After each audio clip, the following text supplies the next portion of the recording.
रोशनी का कारवां। This podcast is brought to you by Score Foundation.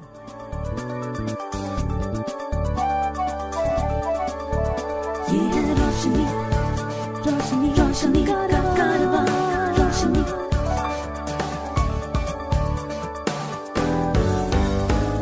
Highway, ये है रोशनी का कारवां।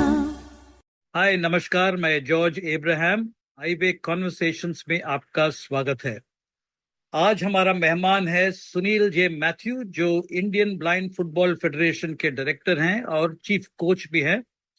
और हमारे साथ दो ब्लाइंड महिला फुटबॉल खिलाड़ी भी है, निर्मा ठक्कर और शिफाली रावत। सो आप लोगों का स्वागत है।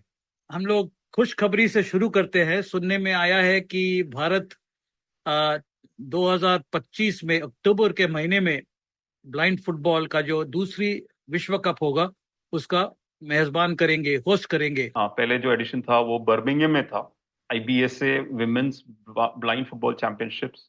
उसमें इंडिया ने हिस्सा लिया था और सेमीफाइनल तक पहुंचा था पहले ही एडिशन में।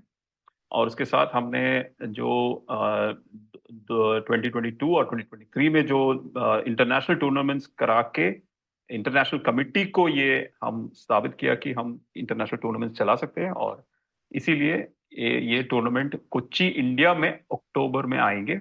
ये 8 टीम फॉर श्योर, नहीं तो 10 टीम का टूर्नामेंट रहेंगे। International teams like Japan, Argentina, Sweden, Germany, Austria and African teams भी हैं, Australia specially, they also will be participating. ये जो विश्व कप जो बर्मिंघम में हुआ था, वहां पर कितने टीम्स थे और इंडिया ने कौन कौन से टीम के साथ खेला? ये जो बर्मिंघम में पिछले साल जो हुआ था वो 8 टीम का टूर्नामेंट था। दो ग्रुप्स में थे और एक ग्रुप में सारे के साथ राउंड रॉबिन बोलते हैं, सारे के साथ खेलेंगे। 4 टीम से एक ग्रुप में।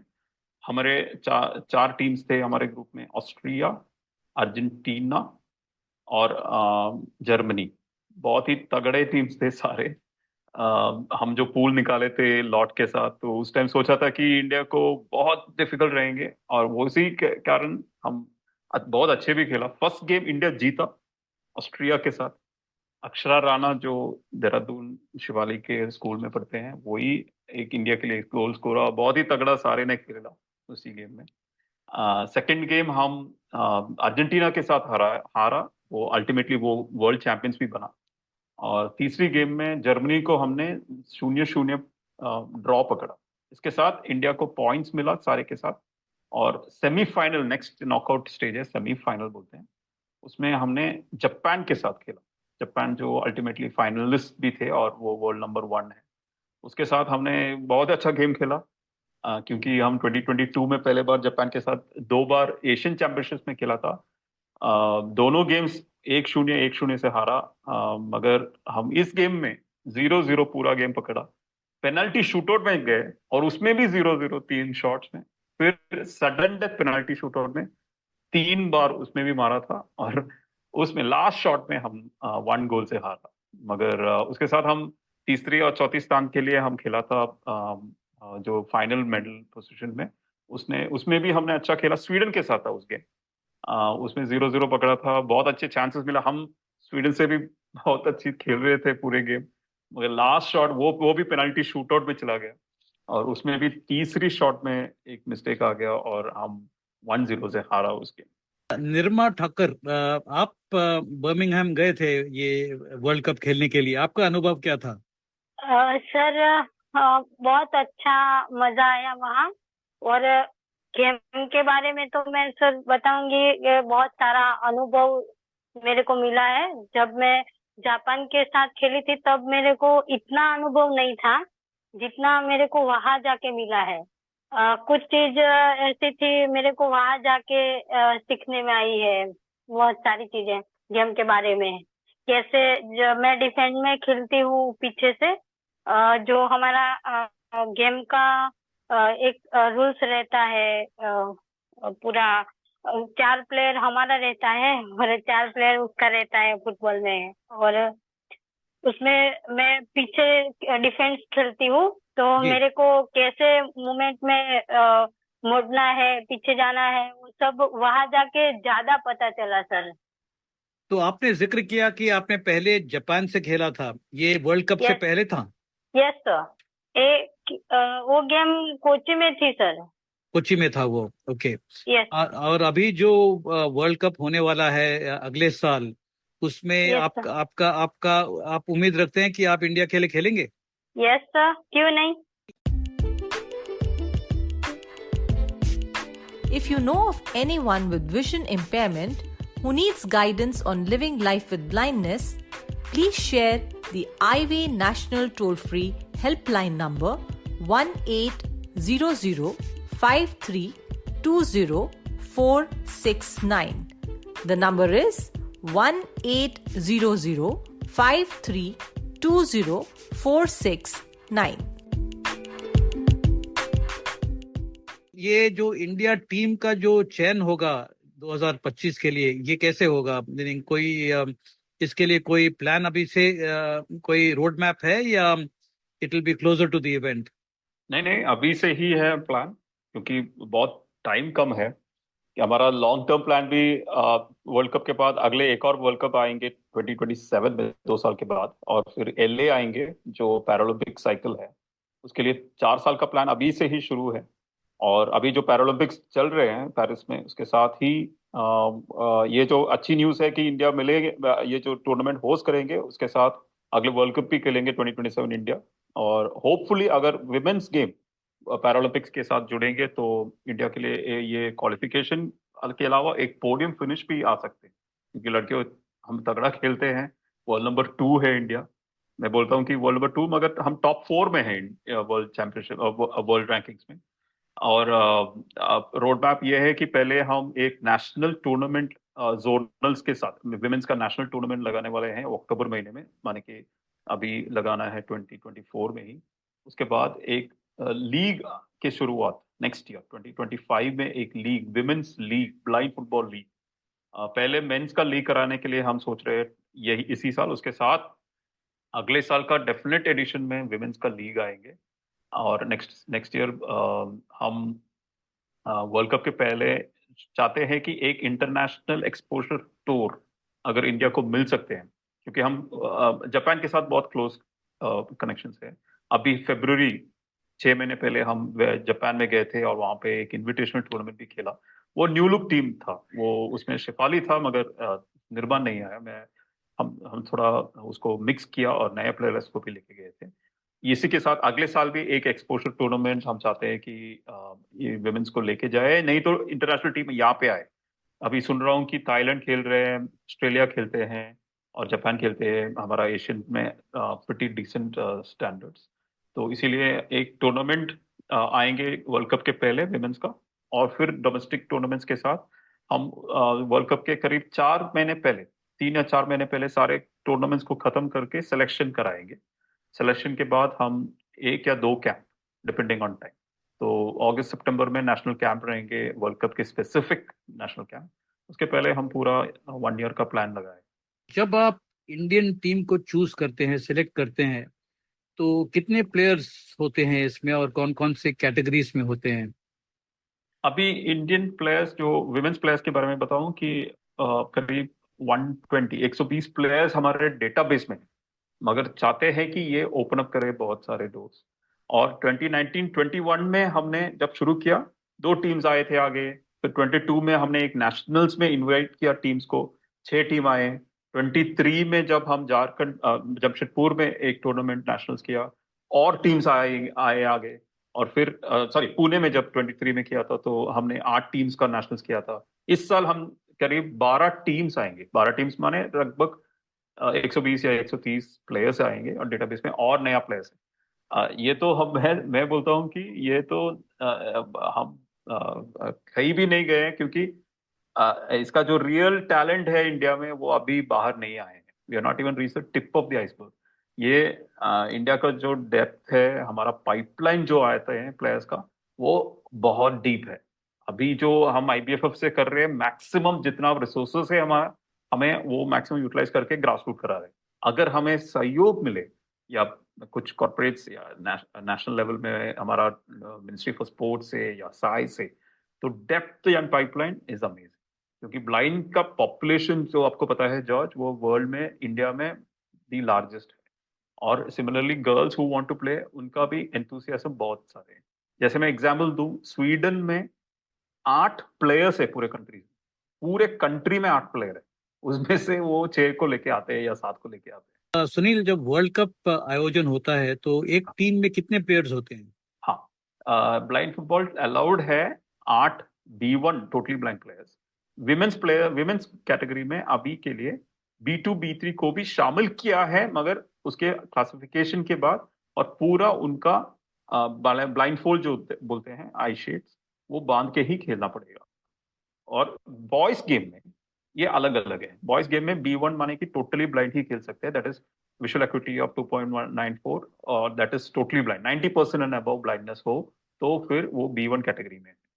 B2 B3 जो बोलते हैं वो पार्शली साइटेड है, करीब 60 to 65% अगर आप ब्लाइंड हो तो वो B2। मैं लेमन लैंग्वेज बोल, सादा आदमी की जैसे बोल रहा हूं। जी। और फिर अगर वो 40% से भी कम है तो वो B3 कैटेगरी में। B2 and B3 mains football में अलग ही कैटेगरी है, वो ओलंपिक गेम नहीं है, सिर्फ B1 के लिए वो किया था। मगर लड़कियों को लेके आने के लिए, जैसे इंडिया में बहुत सारे हैं और या ब्राजील में है बहुत सारे ब्लाइंड लेडीज, मगर अगर विश्व में देखें तो यूरोप में ब्लाइंडनेस कम होते जा रहे हैं, जापान में कम होते जा रहे हैं। इसीलिए B2 B3 को भी शामिल करा के हम जोड़ के B1 के साथ बांध के खेलते हैं टोटली ब्लाइंड। और बॉल में बेल से, आपको पता है ये 40 मिनट का गेम है, 20 मिनट का 2 हाफ्स है, 10 मिनट का ब्रेक है उसमें। बॉल में बेल है, साइड बोर्ड से जो गाइडेंस देते हैं लॉन्ग साइड्स।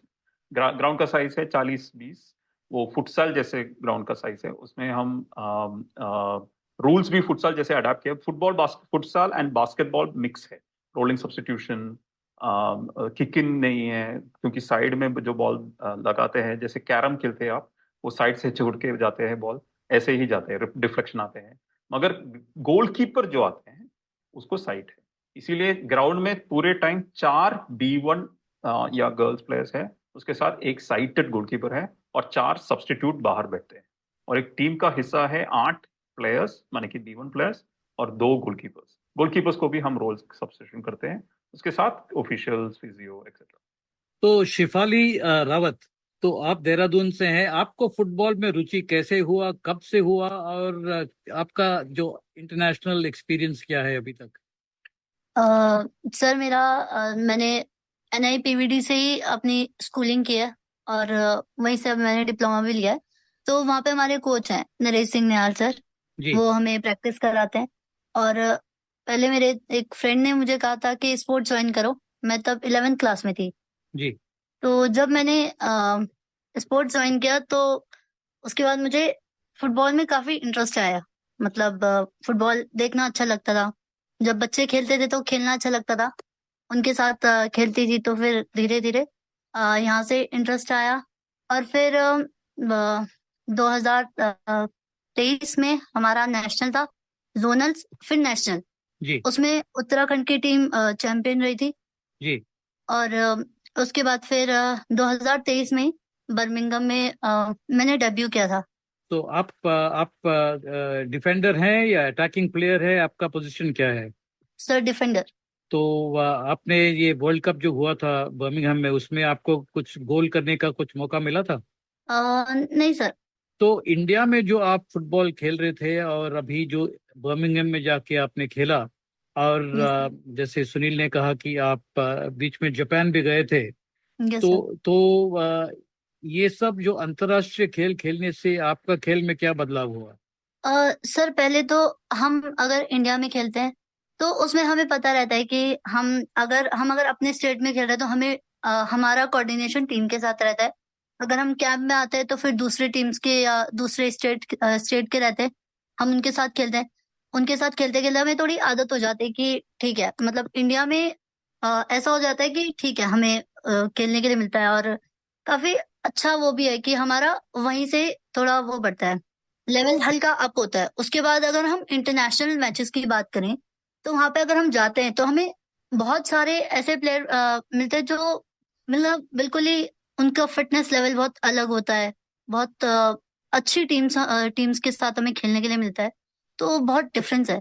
तो जब आप लोग अभी अक्टूबर में जो वर्ल्ड कप होने वाला है 2025 में, यस जब सर। आप लोग तैयारी करेंगे उसके लिए, तो आपका विशेष ध्यान किस चीज पे होगा? फिटनेस पे सर, हम ट्राई करेंगे फिटनेस और गेम प्लान गेम स्ट्रेटेजीज पे, और हम कैसे टीम कोऑर्डिनेट कर पाए, हम हमारा टीम कोऑर्डिनेशन कितना अच्छा होता है, हमारा उस पे ज्यादा फोकस होगा सर। निर्मा, आपका राय क्या है? जो अभी जो वर्ल्ड कप के लिए आप लोग तैयारी कर रहे हैं, प्रिपेयर कर रहे हैं, तो आपका फोकस क्या होगा? जैसे सर शेफाली ने बताया है वो तो सही है, पर उसमें सर जितना हमको एक साथ कोचिंग मिलेगा, हमारे इंडिया टीम को एक साथ कोचिंग मिलेगा, इतना ही हम दूसरे देश के लिए ज्यादा प्रिपरेशन कर पाएंगे। क्योंकि सर कोचिंग में कभी कम टाइम मिलता है तो थोड़ा सा दिक्कत रहती है सर, टीम में मेजोरिटी बनाने में। क्योंकि मेरे ख्याल से आपका कहना ये है कि ये एक टीम स्पोर्ट है और आपस में तालमेल होना बहुत जरूरी है। यस आप सर। आपस में समझ होना बहुत जरूरी है। यस और सर। इसके लिए एज अ टीम आपको प्रैक्टिस करना पड़ेगा। Yes sir. राइट, यानी कि क्योंकि ना सर जब खुद के स्टेट में जब खेलते हैं तो वहाँ अलग प्लेयर रहते हैं, और जब इंडिया में जो इंडिया के बाहर टीम जाती है तब एक साथ प्रैक्टिस तो करते हैं, पर उसमें ज्यादा समय मिलना चाहिए। तो निर्मा, आप खेल के साथ साथ आप प्रोफेशनली क्या करते हैं? हाँ सर, अभी तो मेरी जॉब लगी है बैंक ऑफ इंडिया में, तो उसके साथ अभी 1 मंथ ही हुआ है, उसके पहले तो मैं पढ़ाई करती थी। और शिफाली, आप क्या करते हैं खेल के साथ साथ? आप अभी भी स्टूडेंट हैं या आप भी कोई काम करते हैं? सर मैंने अभी डिप्लोमा अपना कंप्लीट किया है, और मैं ओपन से ग्रेजुएशन भी कर रही हूँ। राइट। तो मैं पहले ये सवाल शिफाली से पूछूंगा। सुनील कह रहे थे कि करीब 120 ऐसे खिलाड़ी हैं जो अपना दावा पेश करेंगे वर्ल्ड कप के इंडिया के लिए खेलने के लिए। तो आपका चांसेस क्या है शिफाली? सर चांसेस मैं अपनी तरफ से 101 दूंगी सर। बाकी मानना तो यही है कि इंडिया टीम में वही आना चाहिए जो मतलब अच्छा खेले आगे, मतलब इंडिया के लिए अच्छा खेले। तो सर ट्राई तो यही होगा कि अपना बेस्ट है, बाकी देखते हैं सर। और निर्मा निर्मा, आपका क्या सोच है? सर मैं भी 100 ही दूंगी, क्योंकि मैंने भी गेम तो खेली है और इतना सारा अनुभव भी है। पर सर वो तो जब सिलेक्शन होगा तब हमारे से ज्यादा कोई नया प्लेयर है नहीं है, वो तो तब हमारी प्रिपरेशन तो है सर, पर कोई हमारे से ज्यादा नया कोई ऐड होगा तो पता नहीं है सर अभी तो।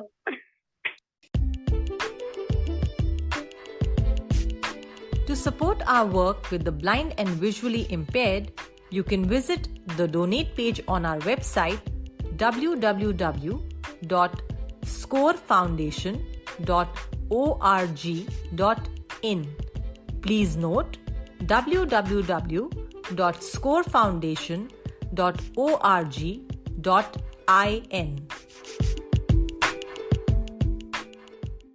सुनील, ये फॉरवर्ड्स, जाहिर है कि दो फॉरवर्ड्स होते हैं और दो हाफ डिफेंडर्स होते हैं गोलकीपर के अलावा। तो ये जो फॉरवर्ड्स होते हैं और डिफेंडर्स होते हैं, उन दोनों खिलाड़ियों में टैलेंट या स्किल्स में क्या फर्क है? तो जॉर्ज, ये गेम जो क्योंकि ये साइज ऑफ द ग्राउंड छोटा है, जी। सारे को सारे पोजीशन खेलना पड़ेगा। That's the number one difference. ये Right. जो सादा फुटबॉल में या क्रिकेट में आप अटैकिंग या बैट्समैन हो या बॉलर हो, ऐसा नहीं है। चारों को हम चारों सिखाते हैं, मगर नेचुरल ट्रेट्स हम देखते हैं। निर्मा टफ है ग्राउंड पे, वो उसको उसके पास मोबिलिटी थोड़ा सा कम है, मगर वो टफ रहते हैं प्लेयर्स को टैकल में स्टॉप करने के लिए। शिफाली स्पीड है, शिफाली में बॉल के साथ शिफाली को भाग सकते हैं बॉल के साथ। तो उसके दौरान कोचिंग या जो भी उसको वो ट्रैक करने वाले, वो उसके हिसाब से वो ट्रेनिंग देते हैं। जैसे हमारे कैंप्स में जब आते हैं ये लड़कियां, उसका स्ट्रेंथ हम देखते हैं, फिटनेस या strength of play, dribbling, shooting etcetera. जो बेस्ट शूटर्स है शायद वो डिफेंडर ही होगा। ऐसा नहीं है कि जैसे बेस्ट शूटर है वो आगे खेलने वाला ही है, नो। चारों चारों पोजीशन, चारों जो है ग्राउंड पे जाने वाले चारों पोजीशन खेलना ही पड़ेगा, क्योंकि आगे जब जाते हैं तुरंत पीछे आना पड़ेगा, और पीछे जो जाते हैं आगे लेके ही जाना पड़ेगा बॉल को। ये जो ब्लाइंड फुटबॉल है, हाउ फिजिकल इट इज, ये स्किल्स ज्यादा उपयोगी है या आपका जो फिजिकल साइज और मसल है वो ज्यादा प्रभाव डालते हैं? व्हाट इज योर, आपका अनुभव क्या है, आपका एक्सपीरियंस क्या है? जो हम पिछले 10 साल 11 साल से देख रहे हैं, ये बहुत ही फिजिकल गेम। अनलाइक जैसे ब्लाइंड को, ये जब शुरू करते हैं ये ब्लाइंड फुटबॉल, फिजिकल एस्पेक्ट से ही शुरू करते हैं, क्योंकि धक्का तो आएगा ही, nose to nose they will be impact, head injuries आते हैं, और फिर उसके बाद shoulder strength as well as muscle strength on the leg is crucial, other than kicking the ball और dribbling. Dribbling, kicking, athleticism separate आते हैं। इसीलिए एंड्योरेंस नंबर वन। लॉन्ग, ये जो 40 मिनट बोला, फिर वो रुकते रुकते वो 1 घंटे ही होगा game, and that is equal to a long game in football. और फिर kicking, power of kicking, shooting, ये सब एक साथ एक पैकेज चाहिए। तो ये जो फुटबॉल है, फुटबॉल में क्या समझते हैं कि because it's such a physical sport, इसमें रेसलिंग स्किल्स भी होना जरूरी है क्या? रेसलिंग का टेक्निक्स हम सिखाते हैं उसको, शोल्डर का पुशिंग, और जैसे अलाउड जो है विदाउट गिविंग अ फाउल, जरूर। That's a good point. We in fact हमारा जो ट्रेनिंग टेक्निक में एक है pushes, shoulder pushing, specially hand pushing नहीं, वो तो ब्लेटेंट फाउल बोलते हैं, वो फाउल रहेंगे, येलो कार्ड लेंगे। मगर जो रेसलिंग का स्ट्रेंथ टू स्ट्रेंथ पुशिंग जरूर। और जो हम फिजिकल ट्रेनिंग कराते हैं लड़कियों बच्चे को, we we make sure that आप you are strong enough to be presented. ये जो खेल है सुनील, ये इसमें चोट लगने का काफी चांसेस हैं, तो कोई प्रोटेक्टिव गियर भी लोग पहनते हैं या you you go with what you have? No no no, 100% protective. ये जो मैंने पहले पहले बताया कि अपने सिर पे हम एक कवरिंग देते हैं, उसके फोरहेड माने कि आई के अबव, आपके आंखों के अबव टिल उनके नाक और अपने मुंह तक। क्योंकि ये जो प्लेयर्स दोनों जब टकराने वाले के पहले ही हम पूरे टाइम वॉय वॉय वॉय बोलते हैं। वॉय जो है एक अलर्ट साउंड है, मीनिंग आई एम हियर, वो स्पेनिश में है, और वो इंटरनेशनली अलाउड है, VOY। और वो बोलने के लिए वो you can not close your mouth, मुंह तो ओपन होना ही है, और फिर नाक तक, हमारा नाक और कानों के पीछे तक एक बैंड बना के, वो आई शेड्स बोलते हैं, वो बांधते हैं। फिर प्रोटेक्टिव गियर अपने आप भी पहन सकते हैं, जैसे कि एल्बो गार्ड, क्योंकि आप टकराने वाले हो, जो साइड बोर्ड्स मैंने पहले बताया, और नी गार्ड्स, वो घुटने को भी आप तो नहीं तो आपको इंजुरीज रहेंगे। फिर शिन गार्ड्स जो आपके एंकल्स के अबव पहनना है, और बूट्स, पूरे प्रोटेक्टिव गियर से ही ये करेंगे। और फिर उसके बाद भी होता है इंजुरीज, क्योंकि आप हाई स्पीड्स पे जाते हो, दोनों के साथ टकराते हो। काफी टूर्नामेंट्स इंडिया में आयोजन हुआ है, both international as well as national tournaments. उसी के साथ साथ भारतीय टीम्स, पुरुष और महिला दोनों, इंटरनेशनली भी खेले हैं। जापान गए हैं, बर्मिंघम जाके वर्ल्ड कप खेला है, और कई ऐसे इंटरनेशनल बायलैटरल्स और एशियन चैंपियनशिप्स वगैरह भी खेले हैं। तो आपके खेल के प्रति स्पॉन्सर्स का रिस्पांस क्या रहा है और गवर्नमेंट का क्या रिस्पांस रहा है? स्पॉन्सर्स हमें इंडिविजुअल्स या जो हम corporate social responsibility CSR projects में हम आते हैं, उसके हिसाब से हमारा पूरा फॉर्म्स एंड डिटेल्स है IBFF की तरफ से, मगर कम है। हम चाहते हैं कि ये जो गेम रहे, अवेयरनेस हो पहले कि ये से लड़के और लड़के खेलते हैं गेम, और इनको इनको बेनिफिट भी मिलेगा खेलने से, one is physically, mentally confidence बढ़ते जाएंगे, लीडरशिप स्किल्स, डिसिप्लिन एक्सेट्रा, और उसके साथ उनको बेनिफिट ऑफ जॉब्स या स्टडीज। हम चाहते हैं कि और स्पॉन्सर्स कॉर्पोरेट्स आगे आए, और जस्ट नॉट फाइनेंस तो इम्पोर्टेंट है बहुत, मनी पैसा तो इम्पोर्टेंट है, मगर उसके साथ अगर उसको एक पार्टनरशिप के साथ या किसी प्लेयर को अडॉप्ट करके, वो भी are open to it. Government के साथ हम अभी भी we are in touch. Official letters आते हैं गवर्नमेंट की तरफ से, मगर officially no, no support from government yet. हम मेंस टीम को जब हम एशियन पैरा गेम्स लेके गए थे हांगझो पिछले साल अक्टूबर में, उस टाइम पूरा first time Indian mains under sports ministry गए थे साई के साथ। हम चाहते हैं कि जैसे ऐसे भी विमेंस का भी आए और विमेंस का भी गेम गवर्नमेंट के साथ जुड़े, साई के साथ जुड़े, बेस्ट फैसिलिटीज मिलेगा, कोचेस इंप्रूव कंडीशंस, एंड उसके साथ गवर्नमेंट का भी रिकग्निशन मिलेगा ऑफिशियली। सुनील, निर्मा और शिफाली, बहुत बहुत शुक्रिया, आपने टाइम निकाला आज और हमसे बात किया। आपका जो विश्व कप का जो कैंपेन है, wish you all the best for that, and उम्मीद ये रखते हैं कि जो कोच्चि में वर्ल्ड कप होगा उसमें भारत का प्रदर्शन उम्दा होगा और ये भारतीय टीम आगे जाके Los Angeles para Olympic games में भी अच्छा प्रदर्शन करेंगे। So wish you guys the very, very best. Thank you, George. Thank you, sir. Thank you sir. Highway, ये है रोशनी का कारवां।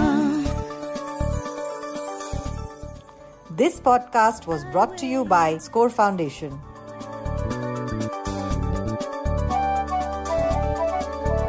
ये है रोशनी, रोशनी, रोशनी का